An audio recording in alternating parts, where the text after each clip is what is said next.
काय सतत लॅपटॉपमध्ये डोकं खुपसून बसायचं. सगळीजण छान पार्ट्यामध्ये मस्त एन्जॉय करत आहेत. आम्ही मात्र घरात बसू. काय तर म्हणे हे आपलं 9 वर्ष नव्हे. उगा स्वतःला आदर्शवादी सिद्ध करायचं. किचन आवरता कावेरीची अखंड बडबड चालू होती. तिचा नवरा सुशांत तिचं बोलणं ऐकून न ऐकल्यासारखं करत शांतपणे लॅपटॉपवर आपलं काम करत बसला होता. दोघे पण चांगल्या पोझिशनवर काम करत होते. त्यांची 8 वर्षाची मुलगी गौरी ख्रिसमसची सुट्टी असल्यामुळे आजी आजोबांबरोबर सुशांतच्या आजोळी गेले होते. सुशांत आणि कावेरी दोघांचेही विचार भिन्न, आवडीनिवडी वेगळ्या असं असूनही गेली 10 वर्ष त्यांचा संसार सुखाने चालू होता. अधूनमधून थोड्याफार कुरबुरी होत होत्या, पण संसार म्हटलं की त्या आल्याच. किचनचा लाईट बंद करून ते बेडरूममध्ये आले. सुशांत अजूनही लॅपटॉपमध्येच डोकं खुपसून बसला होता. कावेरी काही न बोलता गप्पपणे तशीच बसून राहिली. तिच्या मनात आलं, छान मावळतीचे रंग बघत समुद्रकिनारी बसून राहावं. हळूच त्याने हात हातात घ्यावा आणि मग त्याच्या खांद्यावर हलकेच डोकं टेकून समुद्राच्या लाटा बघत कधी स्वप्न तर कधी आठवणीमध्ये हरवून जावं. सोबतीला फक्त गार वारा आणि सायलेंट रोमॅन्टिक म्युझिक. बस हरवून जावं त्या क्षणामध्ये. मग हळूहळू पसरणारा अंधार, आकाशात होणारे चंद्र आणि तारकांचे आगमन हे सारं त्याच्या साथीने अनुभवावं. एवढं साधं सरळ स्वप्नही गेल्या 10 वर्षात पूर्ण होऊ नये. लग्नापूर्वी असा टिपिकल संसार करणाऱ्या आई आणि काकूकडे बघून ती नेहमी म्हणायची, माझा संसार कधीच असा बोर नसेल. असा बोर संसार करण्यात कसली आली मज्जा. लाईफमध्ये काहीतरी चार्म हवा, थ्रिल हवं. स्वतःचे तेव्हाच विचार आठवून कावेरीला हसू आलं. तिने पुन्हा एकदा सुशांतकडे बघितलं. तो त्याच्या कामात इतका मग्न होता की कावेरी बेडरूममध्ये आलेली त्याला कळलं नसेल.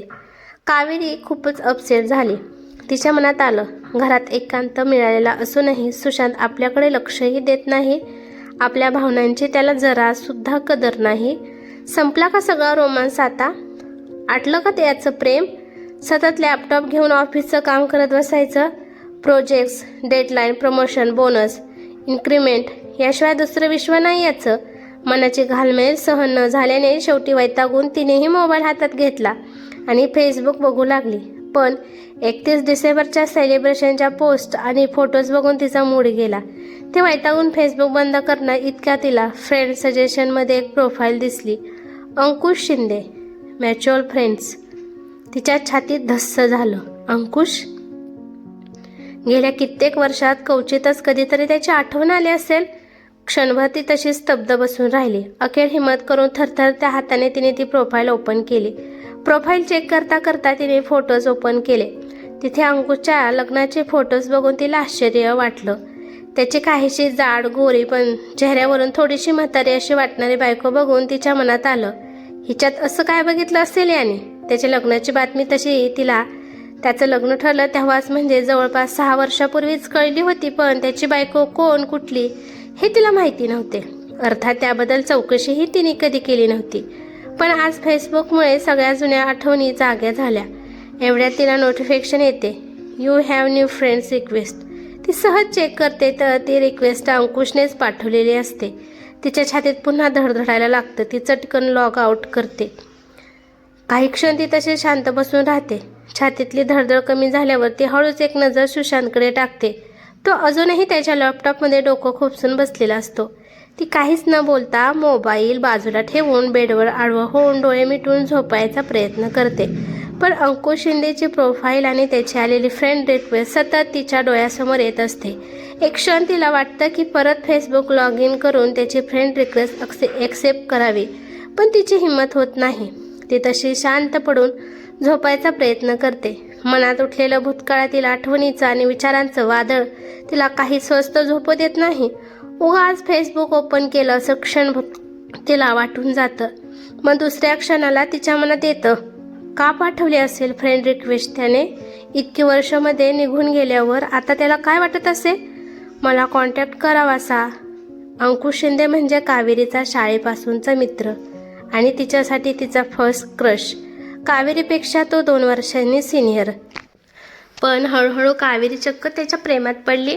त्यांचा 5-6 जणांचा छान ग्रुप जमला होता. या कावेरी फक्त अंकुशसाठी सामील झाली होती.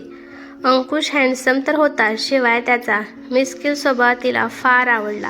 पण सतत ग्रुपमध्ये वावरणारा अंकुश कावेरीच्या वाट्याला तसं कमीच येत असे. कावेरी तशी साधी सरळ, उगाचच कुणाच्या तरी गळ्यात पडणाऱ्या मुलींसारखी ती कधीच नव्हती. ती तशी सुंदर होती, पण उगाचच फॅन्सी कपडे घालून आणि चेहऱ्यावर मेकअप थापून वावरणे तिला कधीच जमले नाही. अर्थात तिला ते आवडतही नव्हतं. ती अगदी आधी साधी सरळ होती. बरोबर या विरुद्ध अंकुश खानदानी श्रीमंत असल्यामुळे मुळातच हायफाय लाईफस्टाईलची आवड.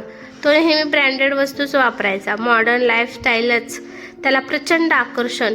पण तरीही सगळ्यात महत्त्वाचं म्हणजे कोणालाही मदत करायला तो नेहमी एका पायावर तयार असायचा. तो हँडसम असूनही त्याला गर्व नव्हता. श्रीमंत असूनही पैशाचा माज नव्हता. त्यामुळेच फक्त कावेरीच नाही तर कॉलेजमधल्या कितीतरी मुली त्याच्या प्रेमात पडल्या होत्या. एकदा त्यांच्या शाळेचा एका गावामध्ये प्रोग्राम होता. प्रोग्राम संपायला थोडा उशीरच झाला. ग्रुपमधील काही जणांच्या घरी जायला त्या गावातून बस होती, तर काही जणांनी त्यांची स्वतःची टू व्हीलर आणली होती. पण कावेरीच्या घराकडे जाणारी शेवटची बस निघून गेली होती आणि तिच्याकडे गाडीही नव्हती. अंकुशने तिला घरी सोडायची जबाबदारी घेतली. त्यामुळे सगळेजण निर्धास्तपणे आपापल्या घरी निघून गेले. तीही सुखावली. उशीर झाल्यामुळे दोघंही वाटेतच एकत्र जेवले. त्यांच्याबरोबर दुसरं कोणीच नसल्यामुळे वेळ खूप एकमेकांबरोबर घालवता आला. त्या दिवसानंतर दोघांच्या भेटी वरचेवर होऊ लागल्या. ग्रुप पिकनिक काही असू दे, नेहमी अंकुशच तिला घरी सोडायचा. हळूहळू त्यांची मैत्री वाढत गेली आणि ती त्याच्यात अधिकच गुंतत गेली. बघता बघता वर्ष संपत आलं. अखेर एक दिवस कावेरीने अंकुश समोर आपलं प्रेम व्यक्त केलं, पण अंकुशने ते मात्र नाकारलं. नुसतं नाकारलं नाही तर तू माझ्या टाईपची मुलगीच नाहीस असं सांगून तिचं मनही दुखावलं. ती भेट त्यांची शेवटची भेट ठरली. त्यानंतर कावेरीने ग्रुपमध्ये जाणंही बंद केलं. काही जणांनी कावेरीला त्याचं कारणही विचारलं, पण कावेरी आणि अंकुश दोघांनीही ते सांगायचं टाळलं. पुढे परीक्षा झाल्यावर मास्टर डिग्रीसाठी कावेरीने दुसऱ्या कॉलेजमध्ये ॲडमिशन घेतली आणि दोघे कायमचे दुरावले. त्यानंतर आज इतक्या वर्षांनी आलेली त्याची फ्रेंड रिक्वेस्ट बघून तिच्या मनात कालवाकालव झाली. खास करून त्याच्या लग्नाचे फोटो बघून तिच्या मनात आलं, माझ्यात असं काय कमी होतं म्हणून याने मला नाकारलं. विचाराच्या तंद्रीत तिला कधी झोप लागली ते तिलाच कळलं नाही. तिला जाग आली ती डोरबेलच्या आवाजाने. तिचे सासू सासरे आणि तिचं पिल्लू गौरी गावाहून परत आले होते. गौरी चटकन येऊन आई म्हणून तिच्या गळ्यात पडली. अख्खा दिवस गौरीची बडबड आणि गावाकडच्या गप्पा ऐकण्यात गेला. दुसऱ्या दिवसापासून कावेरी आणि गौरी दोघींचीही शाळा सुरू होणार होती. रात्री अंथरुणावर पडल्यावर तिच्या मनात पुन्हा अंकुशचा विचार आला. क्षणभर तिला वाटलं फेसबुक लॉग इन करावं, पण तिने हा विचार प्रयत्नपूर्वक दूर लोटला. उद्या मैत्रीण भेटल्यावर तिच्याशी बोलून मग ठरवू काय करायचे ते, असा विचार करून ती झोपी गेली. दुसऱ्या दिवशीपासून नेहमीचं रुटीन सुरू झालं. कावेरीने गौरीला मुद्दामच तिच्या शाळेत न घालता दुसऱ्या शाळेत घातलं होतं. सकाळी सुशांत आणि गौरी निघून गेल्यावर थोड्या वेळाने कावेरीही तिच्या शाळेत गेली. कधी एकदा शाळेत जाते आणि मैत्रिणीशी बोलते अशी तिची अवस्था झाली होती. तिच्या मैत्रिणीचे नाव वसुंधरा. 2-3 वर्षापूर्वीच त्या दोघींची चांगली मैत्री झाली होती. योगायोगाने एका शाळेत नोकरीसुद्धा मिळाली. लंच ब्रेकनंतर कावेरीला जरा मोकळा वेळ मिळाला. ती स्टाफ रूममध्ये गेली तेव्हा वसुंधराही तिथेच होती, स्वतःच्याच विश्वात हरवलेली. वसुंधराला बघून कावेरीला क्षणभर तिचा हेवा वाटला. काय मग वसुंधरा, कशी झाली न्यू इयर सेलिब्रेशनची पिकनिक? खूप मस्त. तू बोल, तुझं सेलिब्रेशन कसं झालं? वसुंधराने हसून विचारलं. आम्ही घरीच, आमच्यासाठी सगळे दिवस सारखेच. कावेरी काहीशी वैतागून म्हणाली. का गं, काय झालं, एवढी का चिडली आहेस? जाऊ दे गं, नेहमीचंच आहे. पण मला तुला एक महत्त्वाची गोष्ट सांगायची आहे.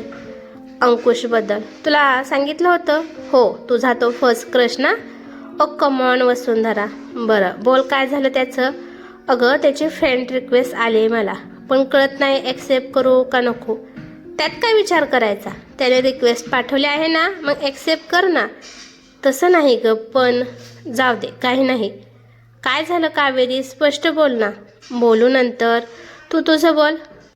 कसं झालं नवीन वर्षाचं सेलिब्रेशन?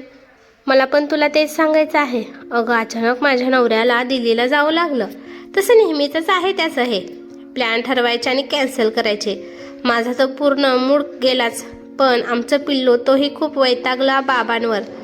अगं पण तुमची पूर्ण फॅमिली जाणार होती ना, तुझ्या नंदनची फॅमिली पण येणार होती ना तुमच्याबरोबर. हो ना, तेच तर सांगते, माझा तर मूडच गेला होता. ठरल्याप्रमाणे सगळंच घडणार होतं, पण फक्त त्यात माझा नवरा नसणार होता. माझी खूप चिडचिड झाली ग कावेरी. गेले कित्येक महिन्यात आम्ही एकमेकांना व्यवस्थित वेळच दिला नव्हता. वाटलं होतं या निमित्ताने तरी पुन्हा एकमेकांच्या जवळ येऊ, पण चला, म्हणजे आपण दोघे एकाच वाटेवरच प्रवासी आहोत की नाही. कावेरी, मला अजूनही काहीतरी सांगायचं आहे. काय झालं वसुंधरा, काही प्रॉब्लेम आहे का? तू मला समजून घेशील का नाही ते मला माहीत नाही, पण तरीही तुला मी सांगणार आहे. तुला आठवत असेल, मी तुला निशांतबद्दल सांगितलं होतं. हो, तुझा एक्स बॉयफ्रेंड, आणि आता तो तुझा चांगला मित्र आहे. फेसबुकवरच पुन्हा भेटलात ना तुम्ही? हो, आधी त्याची फ्रेंड रिक्वेस्ट आली, मग मी ती एक्सेप्ट केली. मग व्हॉट्सअप नंबर शेअर केले, व्हॉट्सअप चॅटिंग सुरू झालं. मग एकदा आम्ही कॉफीसाठी भेटलो आणि नंतर खूप चांगले मित्र झालो. पण आता आमचं नातं त्याच्याही पुढे गेले. म्हणजे तुला नक्की काय म्हणायचं आहे? 31st प्रोग्रामला नवरा नाही म्हटल्यावर माझा मूड गेला होता, पण मुलाला मात्र जायचं होतं. त्याचं आणि माझ्या नणंदच्या मुलाचं चांगलं जमतं. मग मी मुलाला त्यांच्याबरोबर पाठवायचं ठरवलं. मुलाला त्यांच्या घरी सोडून मी घरी आले. घर खूप उदास वाटू लागलं. आता 2 दिवस एकटीने घरात बसून काढायचे या कल्पनेने रडू आलं. तेवढ्यात निशांचा फोन आला. माझ्या आवाजावरूनच त्याने ओळखलं. काहीतरी बिनसले. त्याने तसे विचारलं आणि मी सुद्धा सगळं खरं सांगितलं. मग तो हसत म्हणला, अगं त्यात काय एवढं, माझं पण प्लॅनिंग फसलं. छान बायकोसाठी रोमॅन्टिक ट्रिप प्लॅन केली होती, पण तिलाही जमत नाही आहे. तुझी हरकत नसेल तर आपण दोघे जाऊ शकतो. रोमांस नाही, पण मस्त गप्पा मारू. एकमेकांचा एकटेपणा तेवढाच दूर होईल. बघ, विचार कर. मी त्याच्याबरोबर जायचं ठरवलं. नयनला फोन करून मैत्रिणींसोबत जाते असं सांगितलं. घरातून बाहेर पडले, पार्लरला गेले, थोडं शॉपिंग केलं. घरी येऊन 2 दिवसाचं सामान पॅक करून घेतलं आणि संध्याकाळी घरातून निघाले. घराजवळच्या कॉर्नरजवळ त्याने मला पिकअप केलं. काही वर्षापूर्वी उदास असणारे मी संध्याकाळी मात्र खूप उत्साहात होते. त्यानंतरच कॅन्डल लाईट डिनर, त्याचं ते केअरिंग असणं, माझी स्तुती करणं, कधी जुन्या आठवणीत रमणं, सगळं अगदी मी छान एन्जॉय करत होते. खरं सांगायचं तर कितीतरी दिवसांनी मी आयुष्य जगत होते. मला तेव्हा कसलाच विचार करायचा नव्हता. मला ते क्षण जगायचे होते. त्यानंतर आम्ही रिसॉर्टवर गेलो. एकदम मस्त रिसॉर्ट होता तो. मस्त बेडरूम, त्याला अटॅच ओपन टेरेस. त्या टेरेसमध्ये एका बाजूला स्वच्छ नितळतळ दिसत होतं, तर दुसऱ्या बाजूला दरी. चांदण्या रात्री सगळं इतकं सुंदर दिसत होतं की मी हरखून गेले. कितीतरी वेळ मी शांतपणे उभं राहून निसर्गाचं सौंदर्य अनुभवत होते. तेवढ्यात निशांत तिथे आला आणि म्हणाला, जर आपलं ब्रेकअप झालं नसतं तर आज तू इथे माझ्याबरोबर माझी बायको म्हणून आली असतीस ना. आजही मी खूप प्रेम करतो तुझ्यावर, अगदी पूर्वी इतकंच. तू करतेस का तेवढंच प्रेम माझ्यावर? सांग ना. त्याच्या बोलण्यावर काय बोलावं ते मलाच कळलं नव्हतं. हवेतला गारवा, ती चांदणी रात्र, एकूणच सगळं रोमॅन्टिक वातावरण. मी हरकून गेले होते ग या साऱ्यामुळे. तो पुढे होऊन माझ्याजवळ आला. माझे हात हातात घेऊन डोळ्यात डोळे घालून बघत म्हणाला, आय लव्ह यू. हरकून गेले मी त्या क्षणात.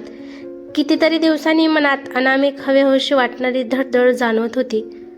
काय चूक काय बरोबर काहीच कळत नव्हतं. फक्त एवढंच कळत होतं, हाच तो क्षण, ज्या क्षणासाठी, ज्या अनुभवासाठी मी इतके दिवस तडफडत होते. मी झोकून दिलं स्वतःला त्याच्या मिठीत आणि त्यानंतर मी माझं सर्वस्व दिलं त्याला. वसुंधरा, कावेरी जवळपास तिच्यावर ओरडलीस. काय बोलतेस तू? तुला तरी कळतंय का? कावेरीच्या आवाजाने वसुंधरा भानावर आली, पण तितक्या शांतपणे म्हणाली, ओरडायला काय झालं? वसुंधरा, मी खरं तेच सांगते. वसुंधरा, तुला माहिती आहे का तू काय केलंस ते, आणि त्याचं तुला काहीच वाटत नाहीये? इतक्या शांतपणे कसं सांगू शकतेस तू हे सगळं? कावेरी आश्चर्याने म्हणाली, कारण मला त्यात काहीच चूक वाटत नाही. अगं, ज्या सुखासाठी मी इतकी वर्ष तडफडत होते ते सुख स्वतः हात जोडून माझ्यासमोर आलं होतं. तुला काय सांगू माझ्या मनाची किती तडफड होत होते ते. अगं, गेल्या 5 महिन्यात नवऱ्यामध्ये आणि माझ्या शारीरिक जवळीक तर सोडच, पण साधं प्रेमाचं संभाषणही झालेलं नाही. 31 डिसेंबरच्या पिकनिकची मी खूप आतुरतेने वाट बघत होते. नवरा दिल्लीचा स्टे कॅन्सल करू शकत होता, पण नाही केलं त्याने तसं, कारण फक्त पैसा, करिअर. मी रोबोट नाही ग कावेरी, मलाही भावना आहेत. अशातच निशांत पुन्हा माझ्या आयुष्यात आला आणि मी पुन्हा जगू लागले. त्याच्या फ्लोटमध्ये सुखाचे क्षण शोधू लागले. कितीही झालं तरी तो माझं पहिलं प्रेम होता. बोलता बोलता वसुंधराचे डोळे भरून आले. ते सगळं ठीक आहे वसुंधरा, पण तू त्याच्याशी चक्क फिजिकल रिलेशन डेव्हलप केलंस. अगं तुम्ही दोघेही मॅरिड आहात. तुला माहिती आहे का, आपल्या समाजात अशा नात्यांना अनैतिक संबंध म्हणतात. अशा संबंधांना समाज संमती देतो का कायदा?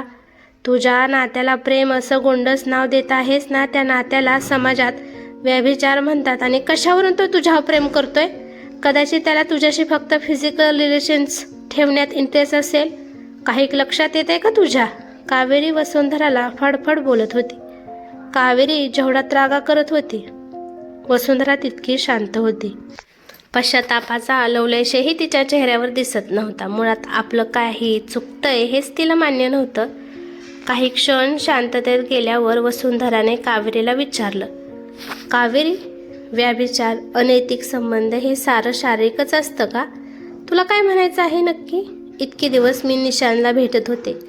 रात्री उशिरापर्यंत त्याच्याशी चॅटिंग करत बसायचे, तासनतास फोनवर बोलायचे. तेव्हा तर कधी नाही वापरलेच असे मोठे मोठे शब्द.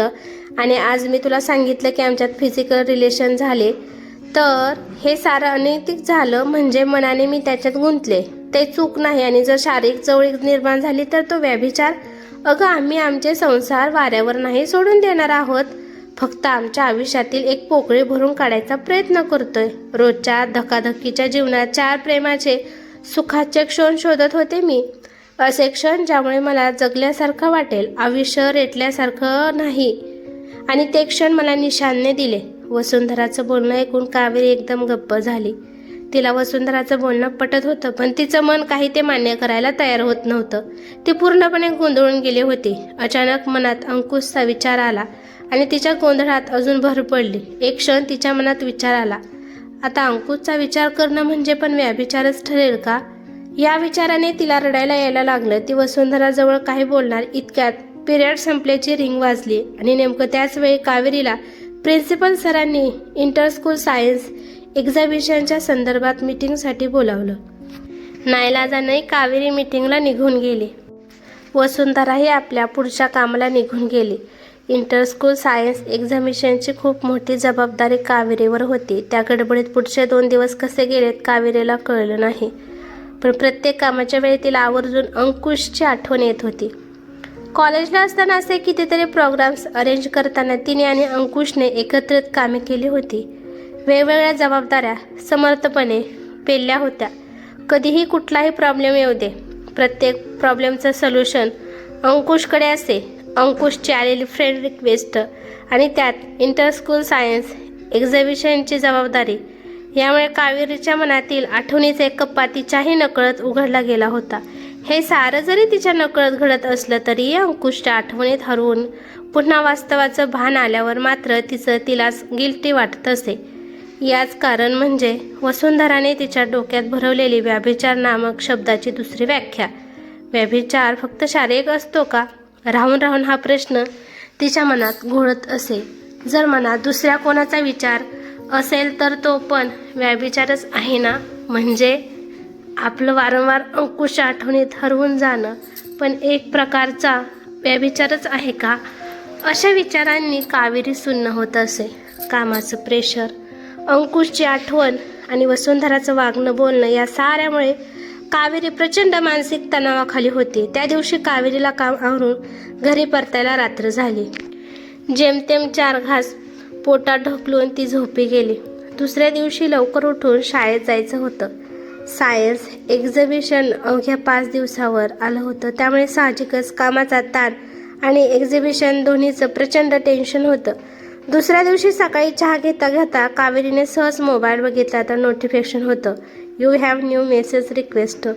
कुतूहल म्हणून कावेरीने मेसेजर ओपन केला तर अंकुशचा मेसेज होता, hi Kaveri, please accept my friend request. तिच्या छातीत धडधड सुरू झाली, पण वेळी मात्र तिला ती अनामिक धडधड सुखावत होती. समोर अंकुशचा हसऱ्या चेहऱ्याचा फोटो बघून तिच्या चेहऱ्यावर हसू उमटलं. तिच्या मनात आलं, आजही हा पूर्वी इतकाच गोड दिसतोय, असंच याच्याकडे बघत राहावं. कावेरी, चल निघतो मी. सुशांतच्या आवाजाने ती भानावर येते. चेहऱ्यावर उष्ण हसू आणून तिने कसंबसं त्याला बाय केलं. सुशांत निघून गेल्यावर मात्र तिला खूप गिल्टी वाटायला लागलं. त्यात वसुंधराने तिच्या डोक्यात भरवलेला व्यभिचाराच्या नवीन व्याख्येचा किडा तिचं डोकं पोखरत असतो. आपण काहीतरी भयंकर केले असं वाटून ती अधिकच अपसेट होते. कावेरी दिवसभर सगळी कामं यांत्रिकपणे करत असते. अंकुशच्या आठवणी ती थांबवू शकत नसते आणि त्या आठवणीसोबत वावरणं म्हणजे व्यभिचार. तिचं डोकं सुन्न होऊन जातं. पूर्ण दिवस कामात जातो. रात्री घरी यायला उशीर होतो. चला उद्या निदान लवकर जायचं नाही असा विचार करून ती सुखावते. थकलेला देह आणि हरवलेलं मन दोन्ही क्षणात झोपेच्या आहारी जातं. दुसऱ्या दिवशी कावेरीचा वाढदिवस असतो. सकाळी तिला जाग येते तेव्हा सुशांत तयार होऊन ऑफिसला निघालेला असतो. आज लवकर? कावेरी सुशांतला विचारते. अगं हो, US मधून हेड ऑफिसची लोक आली आहेत, मीटिंग आहे, जावं लागेल. तू शांत झोपली होतीस म्हणून नाही मुद्दाम उठवलं तुला. तसंही टिफिन नकोच होता आज, बाहेरच जेवण होईल. सुशांत निघता निघता सुशांत परत आला आणि कावेरीला म्हणाला, हॅपी बर्थडे कावेरी. लक्षात आहे माझ्या, पण गिफ्ट आणायला नाही जमलं आणि सॉरी, घरी यायला कदाचित रात्र होईल. ओके, प्लीज समजून घे. Bye, take care. त्याच्या पाठमोऱ्या आकृतीकडे कावेरी बघतच राहिली आणि स्वतःशीच म्हणाली, चला याच्या लक्षात होतं हे काही थोडं आहे. तेवढ्यात मोबाईलवर मेसेजरची टोन वाजते. ती मेसेज मोबाईल हातात घेते. फेसबुक, मेसेजर, व्हॉट्सअप यावर मेसेजेस आणि शुभेच्छा यांचा पाऊस पडत असतो. अनेक मेसेज रिक्वेस्ट असतात.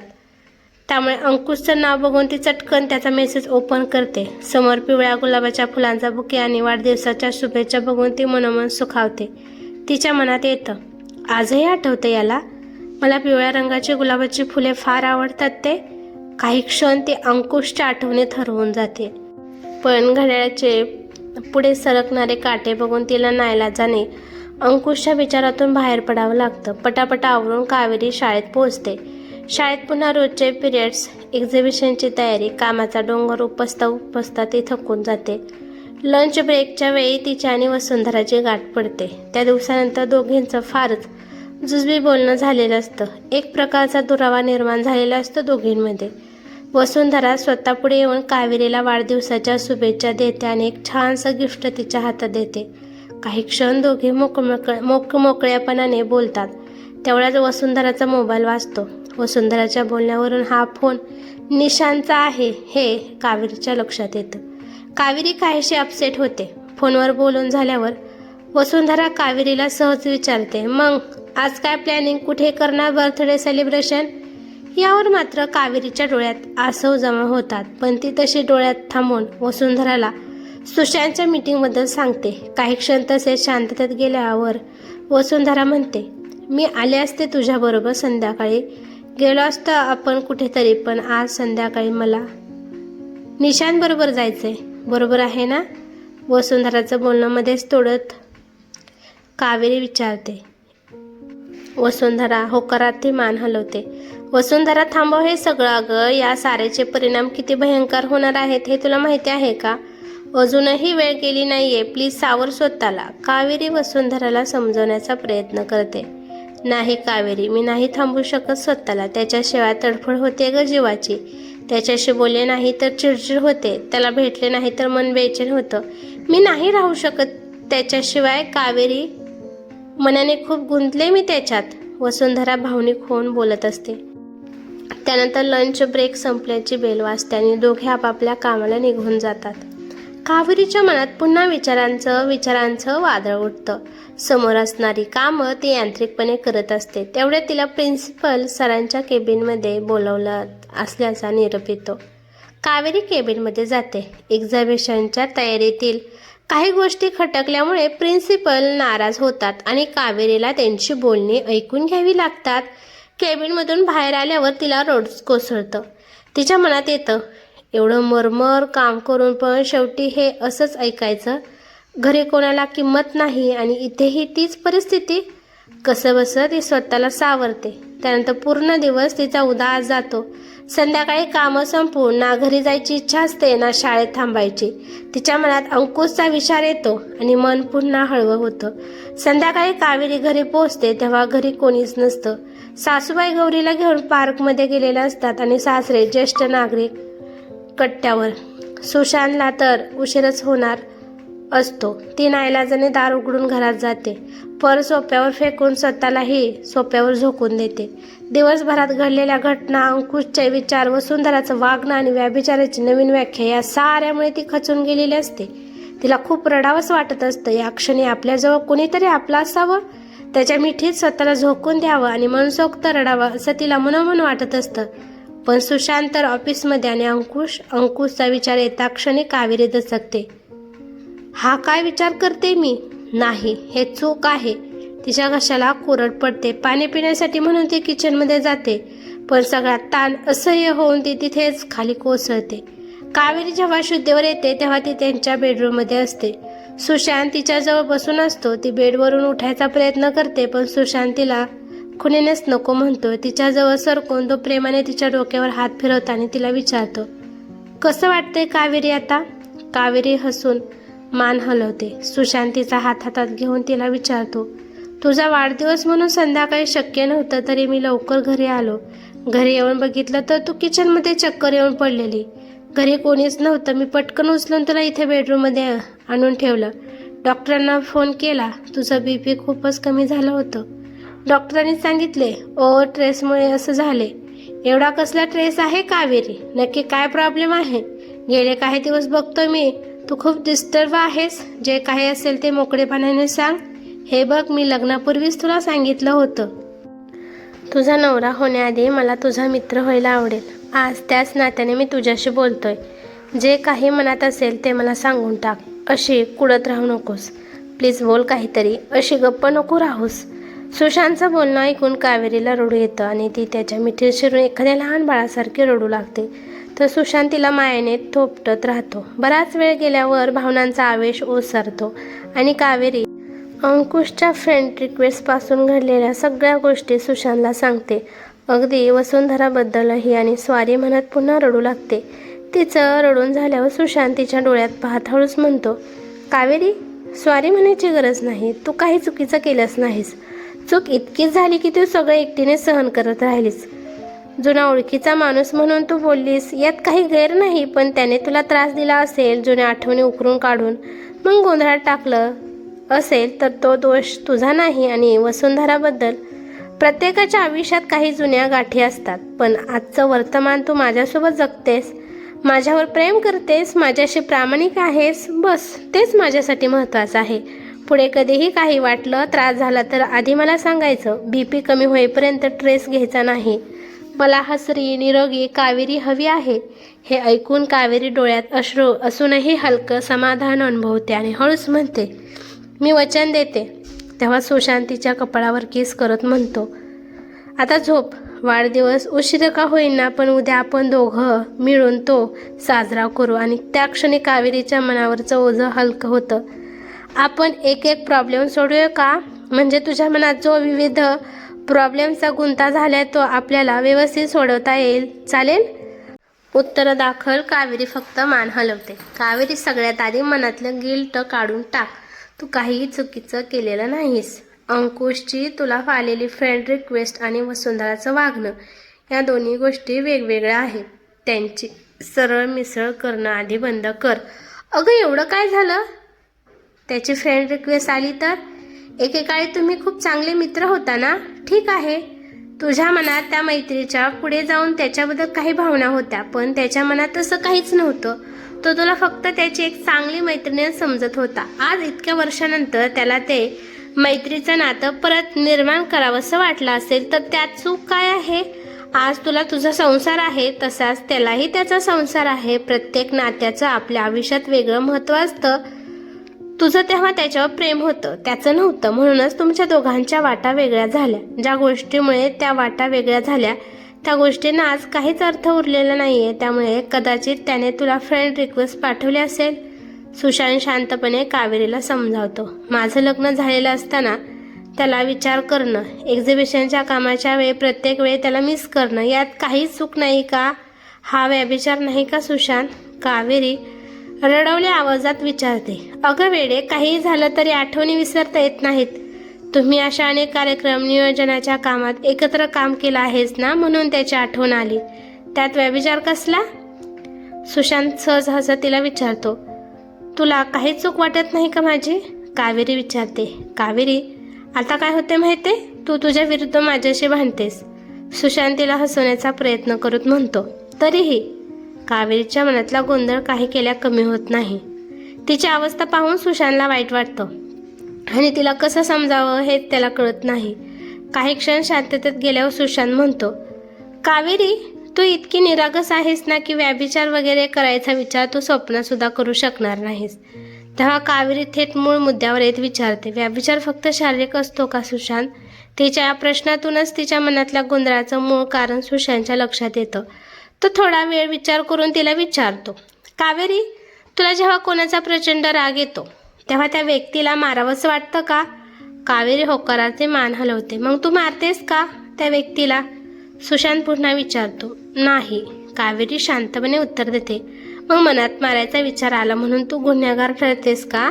जोपर्यंत तू कृती करत नाहीस तोपर्यंत गुन्हा घडत नाही, आणि गुन्हाच घडला नाही तर तू गुन्हेगार कशी ठरशील? येते का काही लक्षात? सुशांत हसून विचारतो.